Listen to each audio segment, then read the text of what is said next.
Welcome, everyone, and thank you for joining us for today's session. Whether you're developing a new therapeutic, a platform technology, or a medical device, navigating the funding landscape, especially beyond government grants, is a critical part of the journey. Today's conversation will explore how to identify the right funding sources, build relationships with mission-aligned investors, and move toward commercialization with strategic support. We're honored to be joined by Dr. Ken Bahk, an experienced investor and innovation leader who brings deep insight into translating breakthrough ideas into market-ready solutions. Ken is the co-founder of Health Equity Innovation Partners and has over 2 decades of experience in life sciences and healthcare. His work spans senior executive roles, impact and venture investment for family offices, and board leadership for multiple companies that have achieved successful exits. Ken holds a PhD in biochem and molecular biology and an MS in neurobiology and physiology from Northwestern. And at this point, I'm so excited to welcome Ken. We're really excited to have you here. And just to get us started, you can do a much better job on your introduction and background than I can. So could you share a bit about your path to becoming an investor? Sure. And I should have recorded that because I have a 10-year-old daughter who, whenever she asks, what do you do? Whatever my answer is, she'll just walk away and roll her eyes. So it makes me sound like I did something, things. So thank you. So my road is a little odd. And someone this morning told me that he describes his entrepreneurial road as drifting, and but drifting in a general direction. So my background is my PhD is in biochemistry, molecular biology, and we thought at the end of that it'd be a good idea to do a startup, primarily because we had no idea how hard it was going to be. And then you quickly realize how hard it is and how different it is. And you're going to get up at 2 in the morning worrying about something. But it's one of those things where I quickly figured out, yeah, I'm definitely suited for that. And it was fun to me. We grew that, figured out how to make the tech work, FDA approval, IPO. We were the last IPO to get out in 2008. Sold it, was a great run. And then I went to the other side. I went to the side of investments. And, for some reason, I am incredibly lucky where I've never had a Sunday where I dread going into work on Monday. And so the reason I say that is these ultra wealthy families in Chicago, they've made their billions in one area, but then somebody loved got sick. So first family cared about cancer, second family cared about a rare respiratory disorder. And so my job was, how do you get science to patients as quickly, easily, sustainably as possible? And to me, that meant a lot of company creation and a lot of creative, how do you put together tech, people, philanthropy grants, different sources of capital, which is today's topic, in a way that allowed that to happen. And, the other tenet of my life beyond I've been really lucky and I've never had that dread on Sunday. The other tenet of my life is, like, I grew up in a small town, so I kind of don't know better and I just try things. So no one ever told me that early stage venture capital was you bet on 100 and hope that 3 to 5 work. I've only done now 13 startups. We just launched the 13th in January. And out of the previous 12, we've exited 10, and half of those have been multi-billion-dollar startups. So it's not me. You can ask my daughter. It's definitely not me. But there are ways to minimize unforced errors. And in doing that, you can actually do pretty well as a startup. So thank you to everyone for this opportunity, and looking forward to answering anything I can. Great. Thank you so much, Ken. That's a wonderful overview of your background and experience. And quite a few of the topics you've already identified are going to be covered today. And then just a reminder to the audience, feel free to submit questions in the Q&A box. We will reserve some time at the end and try to cover as many of those as possible. So let's start by diving into funding strategies. Many of our participants are navigating the complexities of early stage development and really trying to understand where even to begin. So to help ground us, let's explore some of the major types of funding sources available from the private equity side and how innovators can start thinking strategically about accessing some of those sources. So Ken, could you start by giving us an overview of the major types of private investment available to early stage innovators? Yeah, so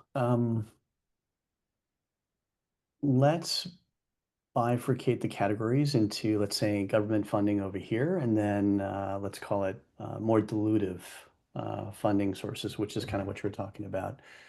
And let's categorize them based on our risk profile. So on your x-axis, if you have more receptive to high risk and then lower risk as you go to the right. I'm sorry. I just realized I'm pointing in odd directions here. Let's start with the ones that are most likely to look at the highest risk of science, for example. So non-dilutive funding is disease-focused foundations, philanthropic grants, that kind of thing. So we've dealt with that, and then government grants are in that section too.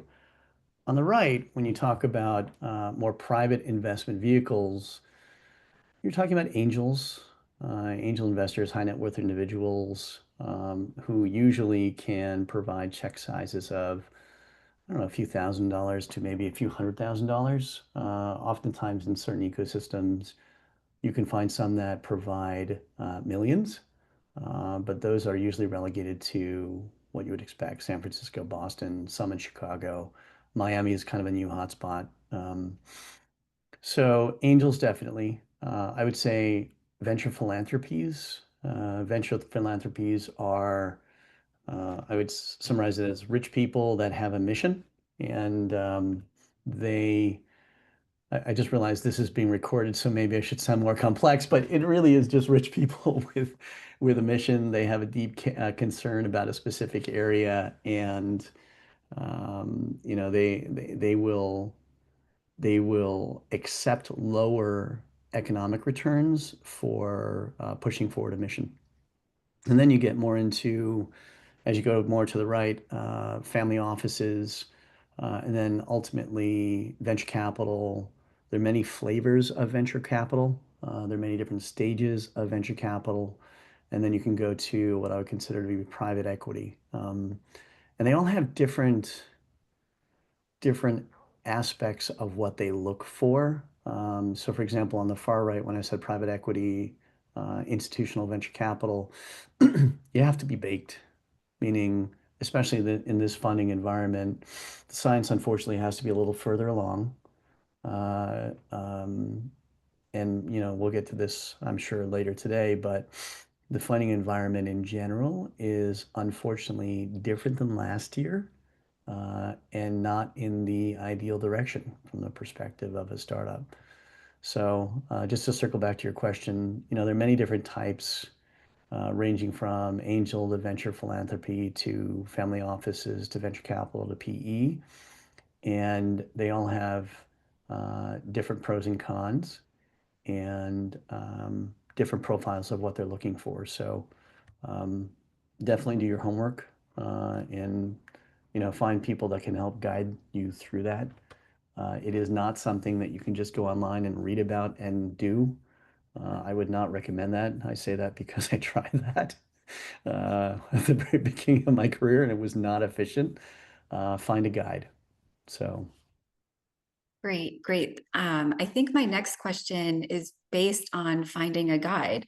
What guidance do you have for innovators that are more familiar with government sources of funding, transitioning into looking for the more non-dilutive sources?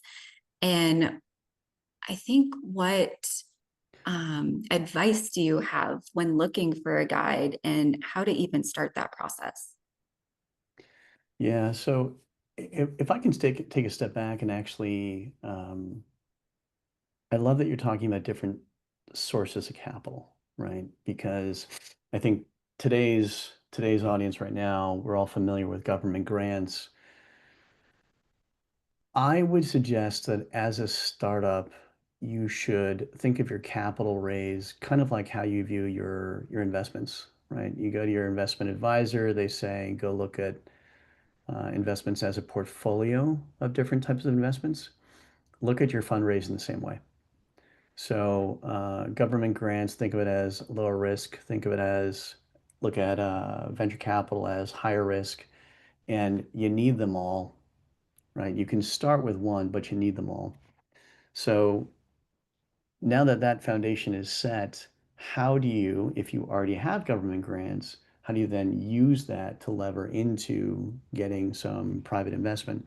And the answer is private investments love seeing technologies that have been developed on someone else's dime. Again, I realize I should be more complex and sophisticated on a recorded video conference, but that's just the truth, right? So investors see the world as government grants are valuable, but they're slow. They know that the bite size or the amount of capital may be enough to bring it to this point. So investors, we're automatically focused on we're going to look at deals here. But because of that, we also expect the science to be along at a certain stage. And you can take, if you've raised a couple 100,000 or maybe $1 million in grants, we love when an investor comes to us and says, we've raised this already. We see it as validation by people smarter than us that it's real science and it's something that's valuable. And you've already pushed it along, right? So by definition, remember, investors look at the world through a lens of risk. Um, it's already been de-risked for us a little bit. So therefore, it's more attractive to us. And it also helps us because if we're your first investor that you come to, our job is ideally to help you raise more money, to syndicate that deal. So we want to be able to go to our other investment friends and say, this is attractive because they've already raised money. The NIH has already said, hey, this is great science and interesting. This other foundation has already blessed it. And it just allows us to expedite the same mission that you have, which is to raise money so you can actually get back to work and do the great science. Mhm, mhm. And that really parallels stage of development too, I think. Could you offer some guidance on, as an investor, what do you look for in the stage of technology, and are different sources of funding available to different stages? And what are those transition points? Yeah, so let's start at the earliest stage. Let's say there's early stage science that's in a lab and they now have a Nature paper. Right before that paper is published, you're looking at some angels. Um, you're looking at grants that are government grants or grants that are enabled through foundations or through academic groups. Once that, these are all generalized, by the way. Once that Nature paper comes out, um, there's usually 3 to 4 super early stage focused venture capital firms that are literally walking around, meaning part of how a venture capitalist differentiates is not only how they invest and how they support their startups, but pipeline, like where they get the pipeline. And you literally see folks from Sequoia, Anderson Horowitz, you know, NEA, Arch Venture Partners walking the hallways and having these relationships with scientists. Um, so at that point, you can get different boluses of capital from this private investment. And if you're lucky enough to get that, you can get check sizes of, I don't know, a couple $1 million to, I'm sure you've seen these mega deals these days where you can actually get a $100 million Series A, which is just unbelievable, right? Um, when you look at these check sizes, the reason that there's such a wide range is it usually correlates to how fast you and the investor think you have to run. which is directly correlative to what the environment is, the competitive nature, that kind of stuff. And then remember that in the end, a venture capitalist is, look, they may love science, but they have LPs, they have limited partners. Their job is to invest someone else's money and give them a return. So I hate to be blunt about it, but they're looking at it as, okay, how big is this exit for me as a financial vehicle, and how quickly can I get it to market? The reason for that is, and I know you guys already know this, 1 year of drug sale is multiple billions of dollars, right? So if you can save off even a month to get to market by spending more money now, that's how you get to the larger rounds. That's why this stuff happens. Um, if I can say one other thing, because I think the folks on the line right now are all, or for the majority, startup founders, be really careful. Um, Let me paint you a scenario. Um, Oftentimes, there are lots of founders, and I did this by mistake myself earlier in my career. You can work your tail off. You can be focused for 10 plus years. You can build something that's amazing, and it can have a multi-billion-dollar exit, but you will end up getting almost nothing. I say that purposefully. I pause there purposefully because, yes, you love the science, but you have to make sure that you're protected too, and that you're building something that you're going to benefit from, not just from the money side, but money and governance and leverage and control. They're all sort of related. And what I would suggest as something that's actionable is just make sure that when you give away your equity along the way, that you remain uh, on the cap table as someone with influence. Because again, the job of an investor is to um, get as much for as little as possible, help it grow as quickly as possible, and to ideally have as much control as possible. Now, there, that's like 90% of the venture capitalists out there. 10% are awesome, right? They are literally, and I think we were just talking about this before, when you, I was talking to some startups, and the idea of a startup and investor relationship, oftentimes that lasts longer than marriages, but it's crazy that people don't actually date investors with the same amount of diligence. Um, please do that. That's really important, and that will help with everything downstream. So I'm sorry, I will stop rambling now.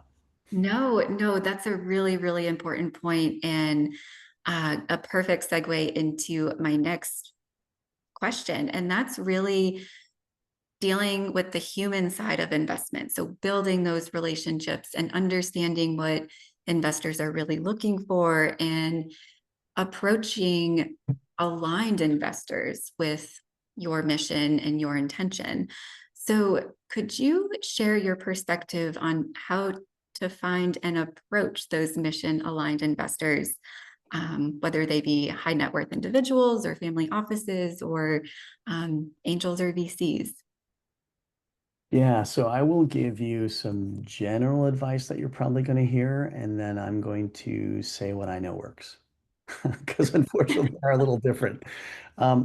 So you'll get advice to, go to conferences, use LinkedIn, use accelerators with like strong investor networks. And but the reality is this is still very much a relationship driven approach. And so whether or not these groups admit it, like the investors and the family offices, when you as a startup you're applying, there are two piles, right? There's the random inbound pile where your startup may go, or there's the referred through a trusted source pile. You want to be here, right? And again, it just goes back to trust and relationships. So one comment in general about fundraising, and this applies again to, the question, what are effective strategies in figuring out who these people are and getting to approach them, it's a full-time job, right? I hate to say it, but it's a full-time job. It is an old school game, meaning get out there, talk to people, share your story, shake hands. You're going to have a tremendous amount of conversations, beverages, and terrible small hors d'oeuvres, right? It just is. But my own 2 cents on that is don't fake it. People can tell if you're there for a transaction.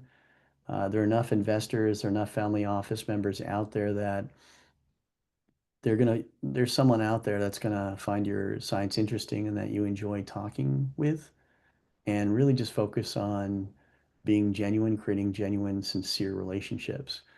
Um, the way I'll say, and I saw something come across the chat where it says dating, it's dating, right? Yeah. It literally is dating. And you can mesh, for example, with a family office that says, I care about brain cancer. But if you don't have chemistry with the person that you're going to work with on a daily basis, if they're an investor, forget it. It's not going to work, right? So that's one thing. The other thing is going back to the full-time job, just like dating, you, you got to kiss a lot of frogs. So um, you just it's a grind. But if I can tell you a story, a good friend, one of our founders, Diego, he left Cornell, finished his PhD, literally drove west across the US to go to Silicon Valley, and he was pitching his technology, and he was getting beaten down because he had pitched a little over 300 venture capitalists. 300. Wow. Yeah. And he was like, I can't do it. And he just kept going. And he finally got one, right? Around 310, 311. And 3.5 years later, he exited for about $425 million. And he Wow. built something like he saw his science get to the market, right? And get to scale. And he was just so excited about that. But it's hard, right? And part of this is going in with open eyes, figuring out who it is, figuring out how much work it's going to take, figuring out how many doors will be closed in your face. But it's okay, right? It's expected. Go into it thinking, I'm going to get a couple hundred no's, and that's okay. But everything is relationship, in my opinion. So, Yeah, I was figuring that was what you were going to say. I do want to take a step back and engage some of our academic investigators as well. We do have a handful of those. Do you see different strategies and strategies to that relationship building working for academic investigators in particular? Or are the strategies relatively similar? so if I were an academic investigator, what I would do is start in your own neighborhood, right? If I don't have relationships today, my institution probably does. And what I would do is look at the names of the buildings.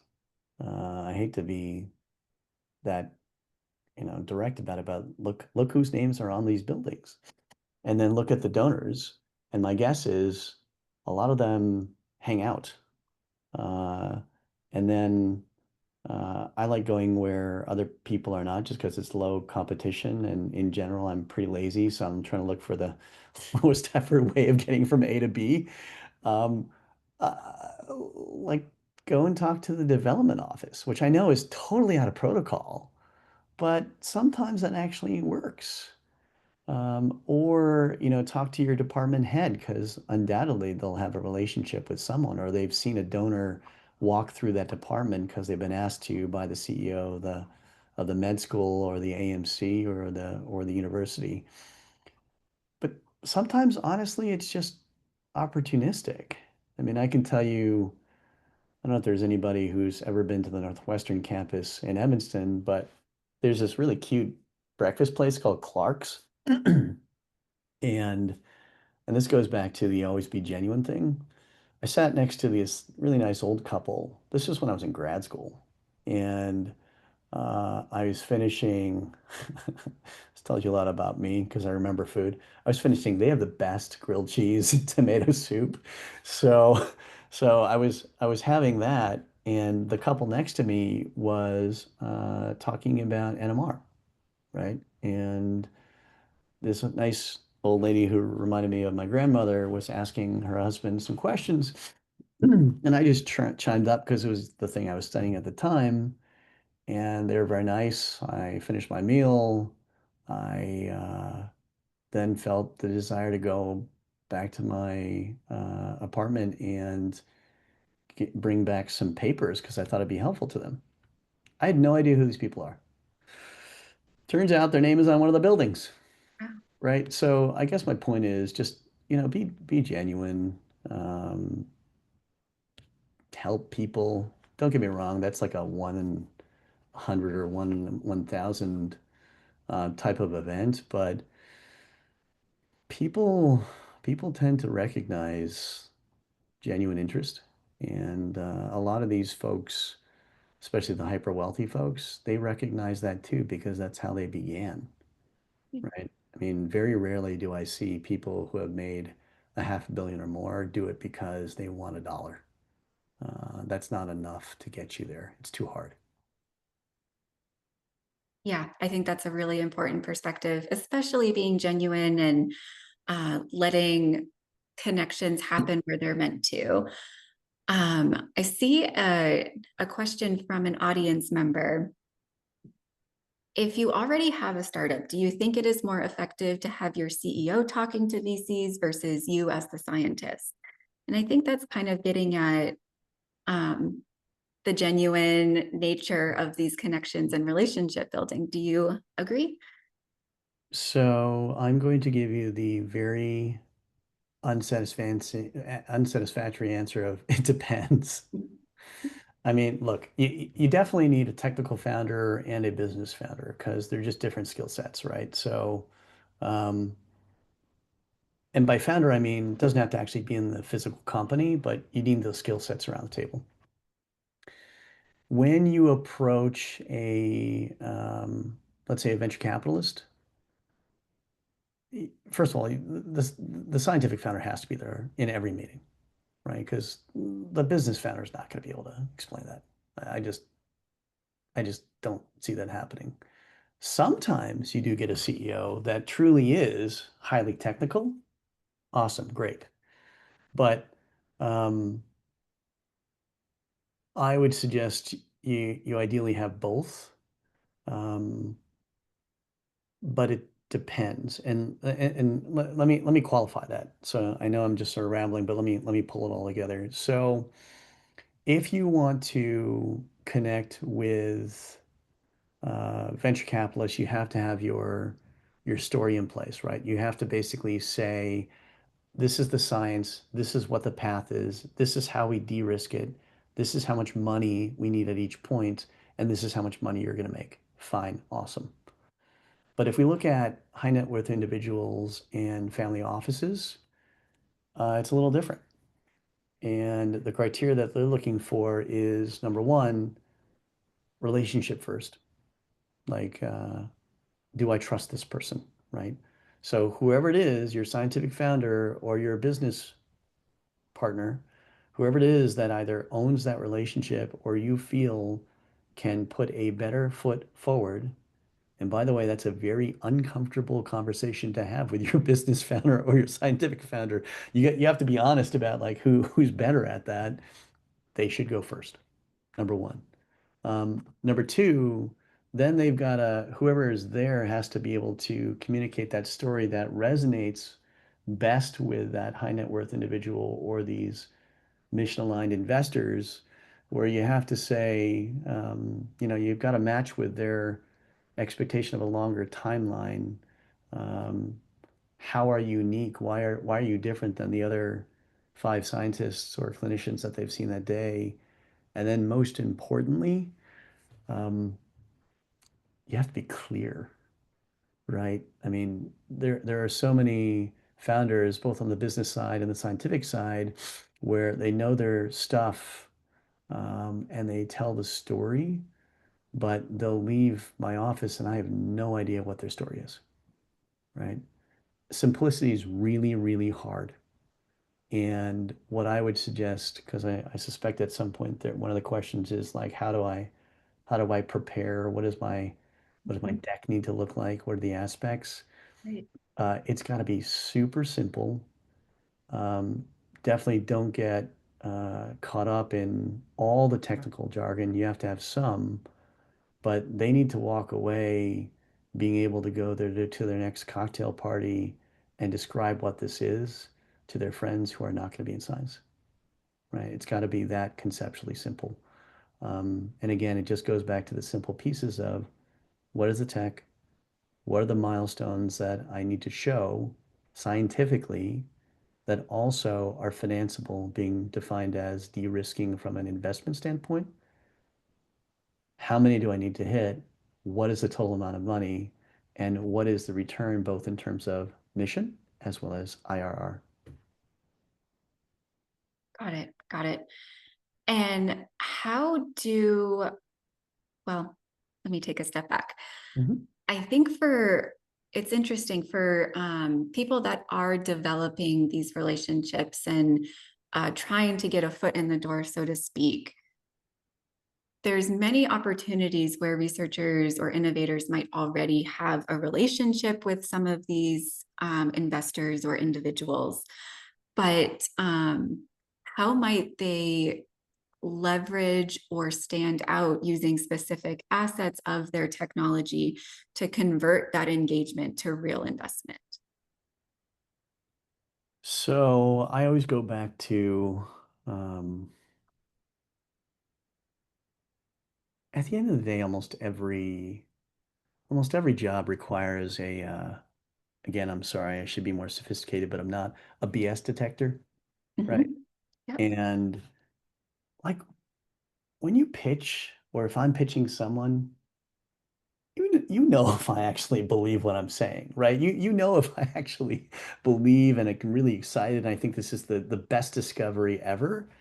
So number one, that, right? Um, Number two is make sure before you go in and pitch that you've tried it on 10 other people before. And it is a scary thing, but uh, no one is great out of the gate, period. It is a learned skill like anything else. And make sure again that it is crystal clear, has the right milestones, and that people can walk away understanding what the ask is, what the get is. And yeah, look, I could tell you advice, but the reality is that if you nail those, that's the most successful advice I can give you by Right. probability and for what I've seen. Perfect. Perfect. Yeah, I think that really sums up relationship building and finding those connections and developing them. So I think just keeping an eye on the time too. For our final section, I'd like to dig into some real world challenges and common pitfalls. Mhm. That's navigating rare disease markets or overcoming funding roadblocks. I think innovators often face situations that require resiliency and persistence, like you said. So let's talk through some more of the situational funding challenges and how founders or academic innovators can build resilience as they move forward. So, in your experience, what are the biggest barriers to obtaining private investment? Yeah, so can I flip that a little bit and Absolutely. basically say, um, and it's because you mentioned rare diseases, how do you find them, right? So, number one is like for the two families that I worked for, there's a deep personal relevance to the technologies that they looked at, right? And alignment. So, and these are public. So, you can look for, and I would actually suggest this, Um, and here's why it may feel dirty at first, but you're actually helping them. Google donors to Northwestern for the disease state you're doing. And you may think, well, that feels kind of dirty because I'm looking to take advantage of it. It's the opposite. These families want to find technologies so other people don't experience this themselves, right? Period. So in doing so, you're actually helping them. And again, align that deep personal relevance. Number two is because I think maybe a lot of us feel like, hey, maybe we're not targeting these massive markets. We're targeting markets that are smaller and they may be underserved or just minorities. The reality is that a lot of high net worth individuals see underserved as opportunity, right? So think of it from a pure investment perspective. If I'm going to a crowded field, I have to compete with all these other investors. So just from a financial perspective, we rather go to other areas that are less populated. And the reality also of that is these high net worth individuals, more than half of them built their empires based on entrepreneurship. So they're hardwired to think that way. That's so number two. Number three is, um, legacy and reputation. These families are already rich, right? They're not doing it because they need a paycheck, because they want to buy another plane, whatever it is. They're doing it because, they want to be known for this. And they literally want to say, I'm backing this incredible technology that's going to change the landscape of how these patients live and are treated and experience life. And they want to tell people that. And that's kind of the phase that they're in. And then the last is what everyone on this call already has, which is you already have mission. That's given. But you already have scientific credibility. I mean, just the fact that you're associated with these groups. Sorry, I'm just pointing randomly to all the names and logos that are on the Everybody. screen. Yeah, you're already there. So you're in a good position. Um, the one thing I want to say that I'm sure you'll ask at some point is, and I alluded to, yeah, it's really hard out there. Like the funding environment is definitely worse than last year, but but you're actually at an advantage.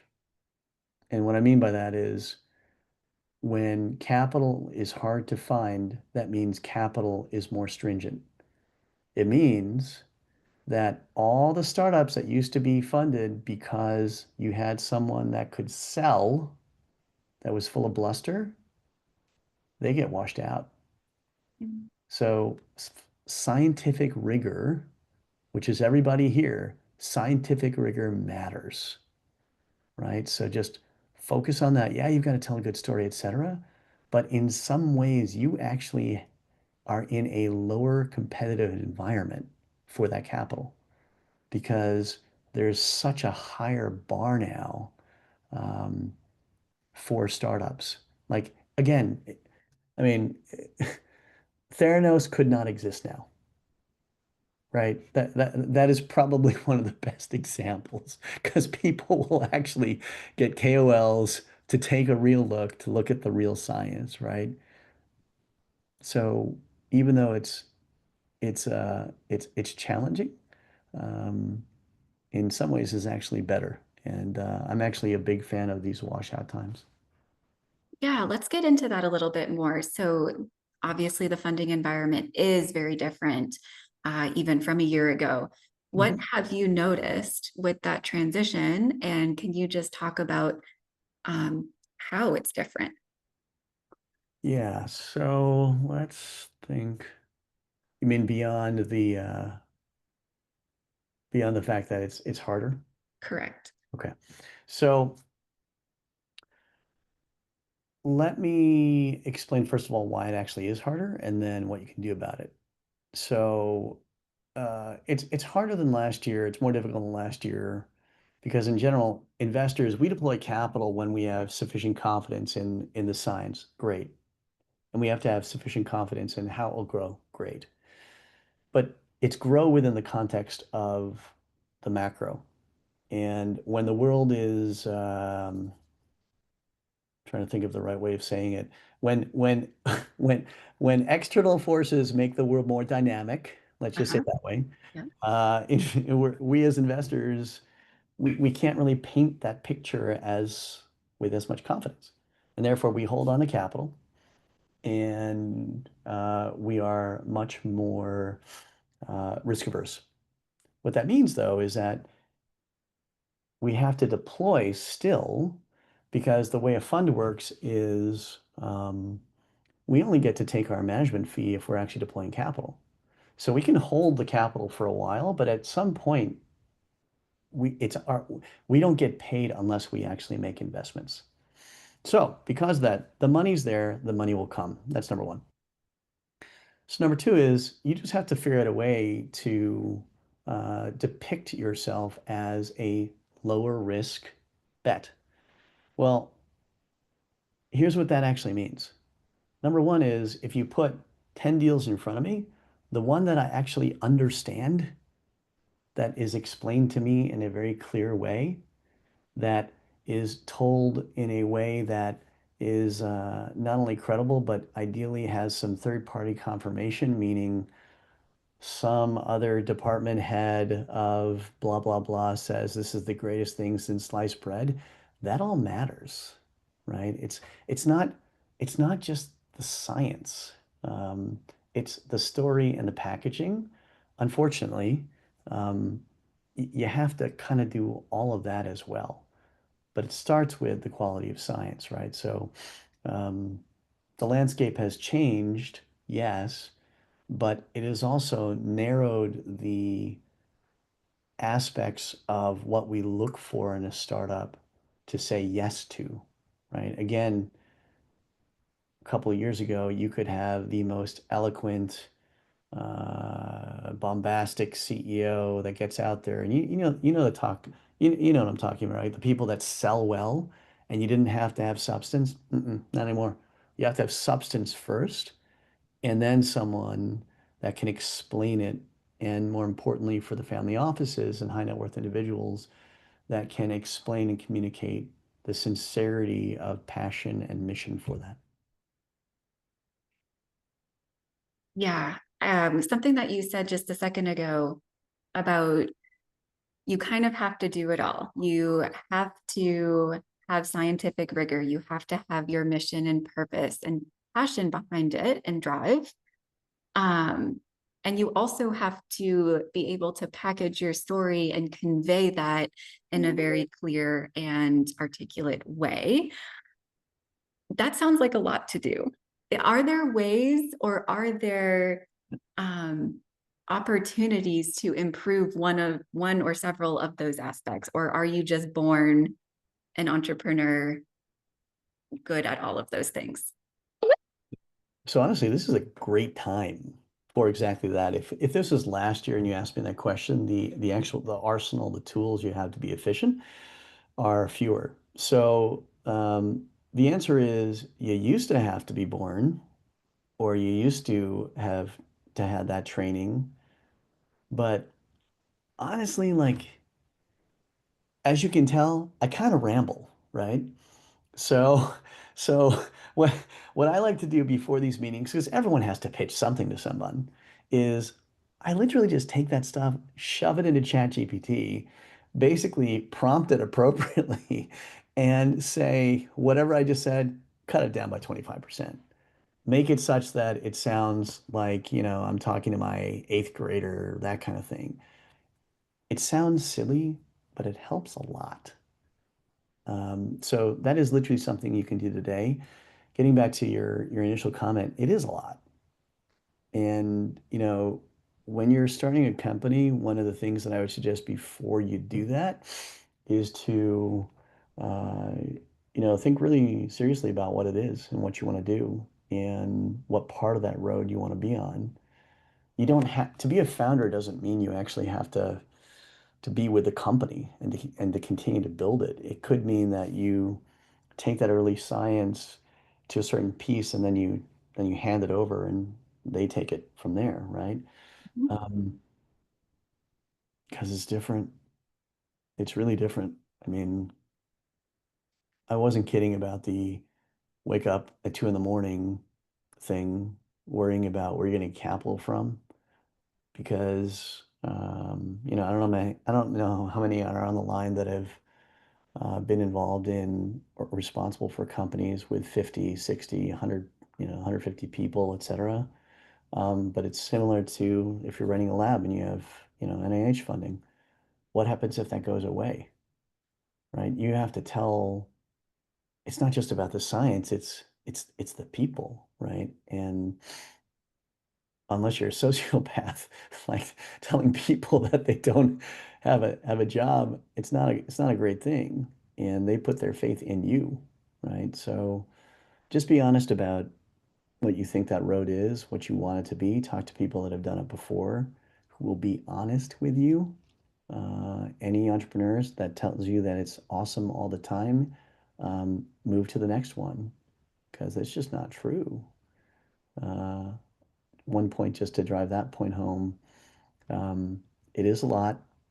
To get back to your question, it is a lot, uh, but it's pretty amazing. I mean, you are literally creating something out of nothing, right? Think about that. And if you get it to scale, oh my goodness, right? Just look at the prevalence of the diseases you guys are working on. Chances are you're going to not just make someone else's life better, you might save someone's life. What? And you get to make a living doing that? That's kind of crazy. That is crazy. How do you keep that vision and that point that you might save someone's life at the forefront when things are really challenging and you're up at 2 and don't see the end? Yeah. So, one tactical thing you can do. So right now, for example, I focus on rural and underserved, and a couple of my companies, progress is lumpy. So we'll get beaten up for a couple months and there'll be one nice thing, one good thing. So it's kind of the scenario you're talking about, right? How do you keep going? And the answer is I require everybody to uh, always talk to the patients and always talk to the people that are ultimately going to be helped by it. And I challenge anybody to, um, well, let me just tell you a story. So, one family office, they cared about IPF, idiopathic pulmonary fibrosis. I didn't really know what it was and went to go and meet a patient. And this individual described it as the following. And she was describing it as she was on oxygen and was having trouble breathing. And she said, uh, if you walk from here to there and you're trying to breathe through a straw, I was like, yeah, that's pretty hard. And then she said, it's like doing that through a coffee stirrer. And I will never forget that with the tone that she said that, with the uh, difficulty and challenge in breathing. And I remember her daughter over here. And like, how you're in a room and you see these micro expressions of people, and man, like once you still have that connection, once you remind yourself, yeah, now this is not just cool science, this is not just amazing business, but why you're doing something, that to me is super important and will push you through what is going to be an incredibly hard road. The other thing I would suggest is, have a partner in this somewhere.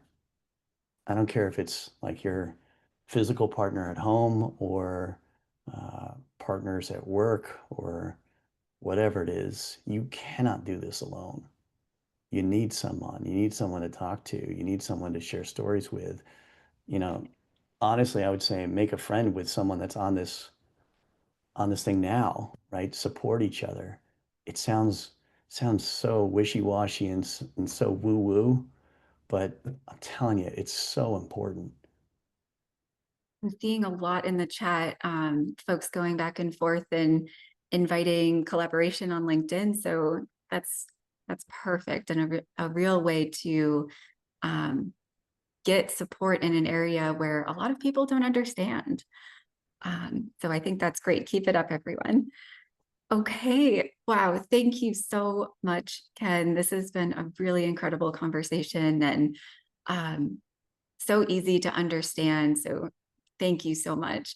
I do want to leave a couple minutes for audience questions, anything that we didn't get to. So I'm just sort of scrolling through here. Oh, wow. I just opened up the chat. Isn't that awesome? Oh, cool. Yeah, love to see it. Um, okay, let's see. Are there specific places where we can meet investors? Um,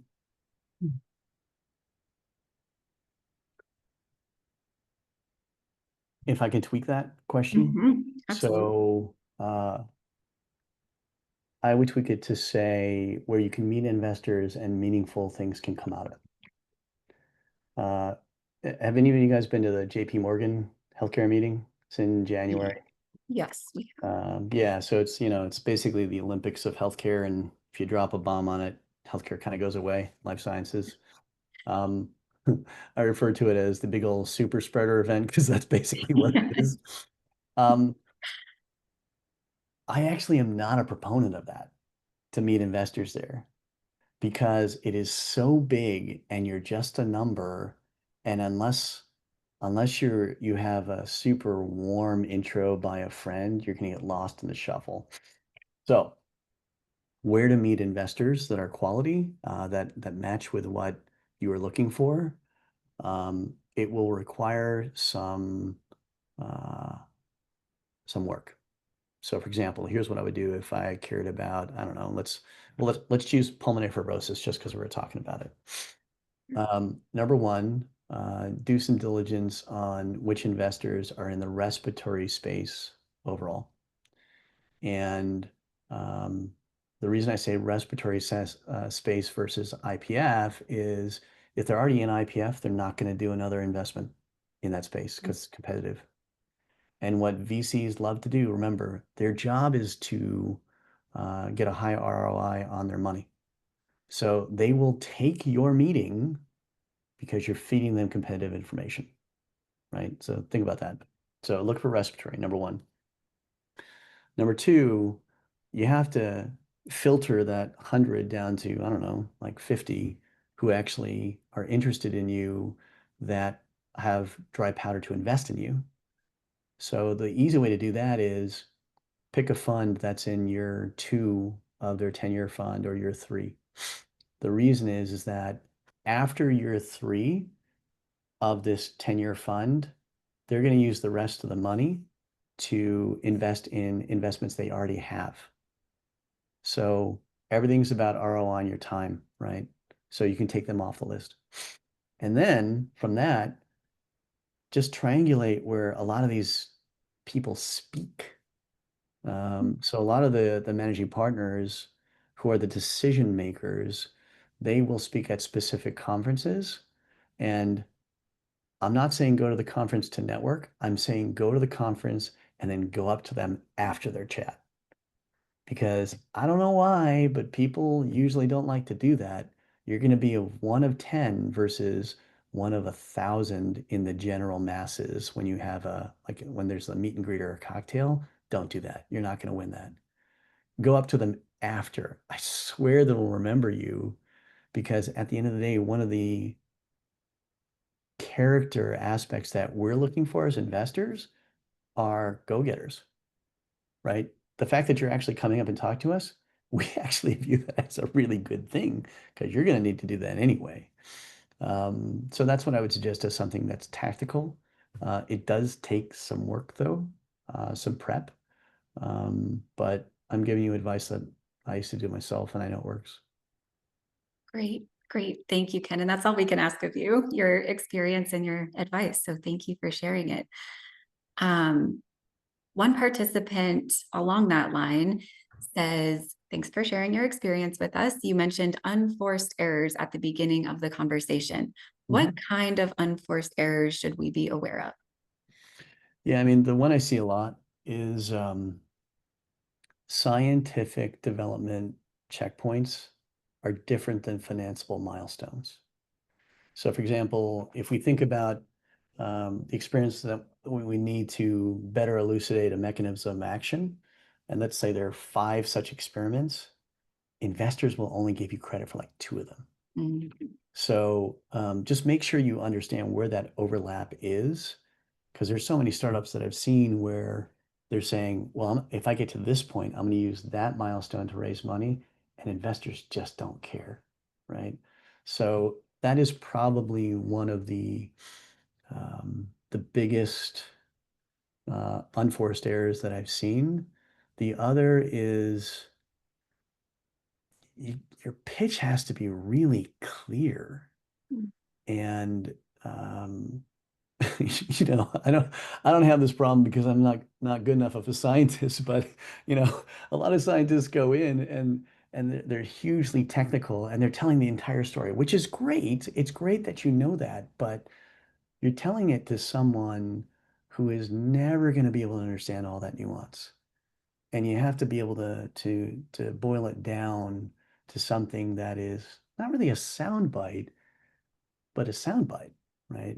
And you have to communicate what's special about the science, but also what's special about um, your approach, and then what's special about you and the team that will take this forward. Great. Yep. Thank you, Ken. I think we have, let's see, 2 minutes. What last nuggets of wisdom or advice would you like to share with anybody on the call? Nuggets of wisdom. um, Keep going. If I can just tell you a story again, I know we got like 30 seconds. So there's one founder that I worked with, and they had a rough prototype and zero network. They didn't know anybody, and she started emailing one local accelerator. She basically cold called people, and that led to access to a spot in the accelerator, which then led to a foundation grant, which then led to a $500,000 check from a family office. My point in saying all this is, in terms of advice, uh, most successes, they look linear in hindsight, and they look like it's an overnight success. It is not. They're built on one conversation at a time, one proof point at a time, one advocate at a time, adding up to success, and just keep going. Yeah, you can't be successful if you don't keep going. Thank you, Ken. This was a really inspiring conversation for me, and by the engagement in the chat, I think for a lot of people on the line today. So I really appreciate your time and your support for entrepreneurship. Thank you for the opportunity. It's super fun. Absolutely. Have a wonderful rest of your day, everyone. And please visit us online. Our website is nhlbicatalyze.org. And you can find a bunch of information, FAQs, and contact information right on our website. Thank you. Thank you, Marissa. Thank you, Ken. Bye-bye. Yeah.